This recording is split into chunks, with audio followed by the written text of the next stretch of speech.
This is Betty from Betty's Harvest Right Freeze Dryers group on Facebook. My cycle of kombucha starter tea and the kombucha scobies have finished. It's taken exactly 3 days for this to complete because I kept adding time. The scobies are a little bit bendable, but they're dry. They feel very dry. I have one bare hand because you have to be able to feel coldness in the thicker parts of your food to confirm that they're dry.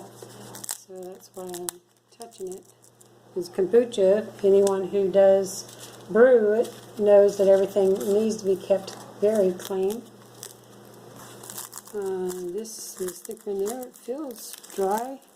I'm going to store it and see how well it does. I had another member of my Facebook groups who freeze-dried the scobies with success. She added it to some tea and it did regenerate and rehydrate and make a new scoby. So I'm pretty secure that that's going to do well. Now the starter tea, on the other hand, it didn't even come close to getting dry until the 3rd day, and I'm talking about 3 24-hour periods. But it did foam up in that last 24 hours. And if you touch this, it is a little sticky. Very sticky. You can see that. Very interesting, though. There's always discussions on should scobies be refrigerated or dehydrated and then brought back and rehydrated to make kombucha tea, that it would eventually mold.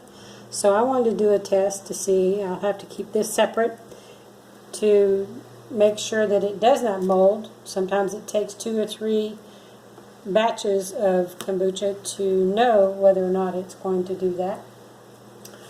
I'm going to try, though. I want to be able to save some for my long-term food storage just in case. I might need them in the future. Who knows? Also, I was going to use some of these for dog treats because kombucha, the scobies that are formed from the kombucha ferment is good for dog treats and pets just like it is humans, and will balance their guts like it does ours. So anyway, I think that this overall is a success. I believe it was worth it to do this test for the scobies. The kombucha tea, I'm not sure that I'll be doing any more of those. I don't think that that's going to work out for me because sticky does not represent dry to my way of thinking. Although the kombucha tea that I used was only an 11-day ferment. If it had been perhaps a 30-day ferment, there definitely would be less sugar, but it had been more vinegary. So I might try that in the future. All right, another lesson learned. I always tell people to test and try something that's new if they've not done it before. We're all experimenting. We're all new, pioneers in this freeze drying at home with Harvest Right Home Freeze Dryer. So come check out my Facebook group, Betty's Harvest Right Freeze Dryers group, if you'd like to learn more about freeze drying at home.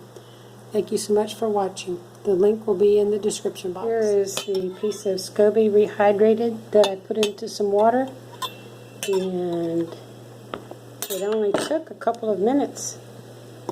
Get the big piece here for you so you can see it. It's rehydrated. It's very slippery, but maybe 3 minutes and it was done. There you go. Thank you for watching.